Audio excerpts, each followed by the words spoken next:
Well, I was playing the violin, for years, since I was 3. My grandfather stuck a violin under my chin, and my mum played and my sister played, so I just played the violin. I didn't really think much about it until I started getting into Nick Cave, and I was into rock music. I was listening to Triple Z all the time, and I never heard any violins or string instruments in the music that I was listening to.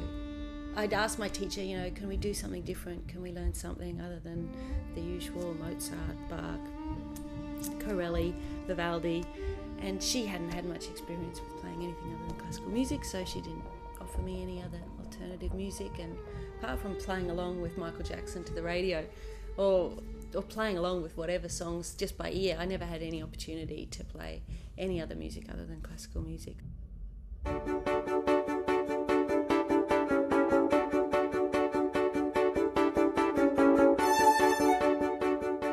YoungBlue is our program for young musicians of school age.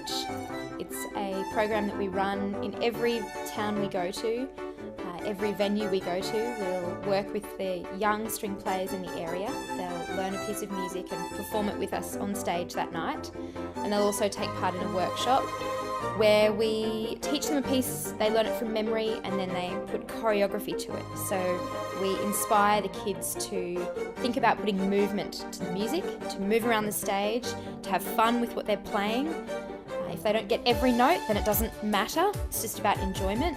It's about releasing them from the page of music and from the music stand, and getting them to move around the stage and enjoy what they're doing.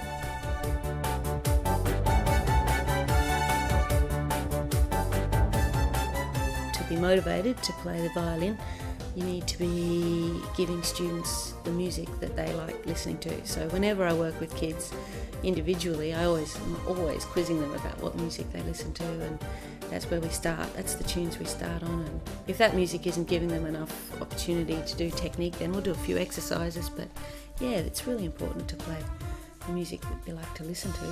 Then you've got some motivation to pick up your instrument.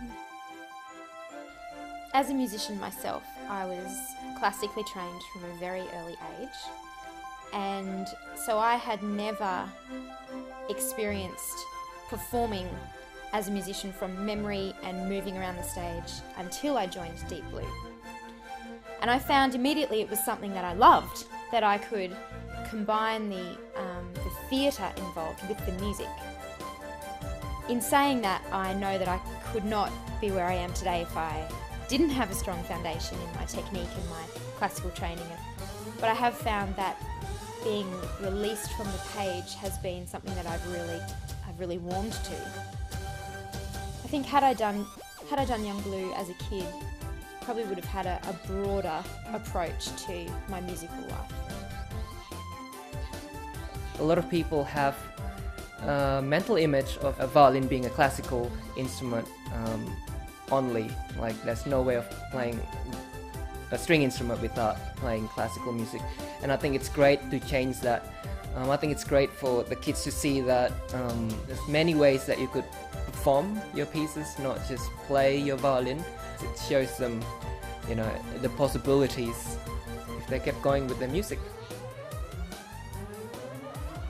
The best part about the YoungBlue program for me is seeing their enthusiasm and seeing the fire come alight in their eyes when they realise what they can do. So often young students can go through learning their instrument without thinking of themselves as musicians. They just think, I play the violin, I learn the cello. But with the YoungBlue program, they're able to take ownership of what they know and what they can do, and in lots of cases for the first time they'll make that connection with their instrument and feel like musicians themselves. I really think it will evolve from just being something that we do when we have a show or do on tour or do during the summer holidays to becoming something that is going to become a pathway for young musicians.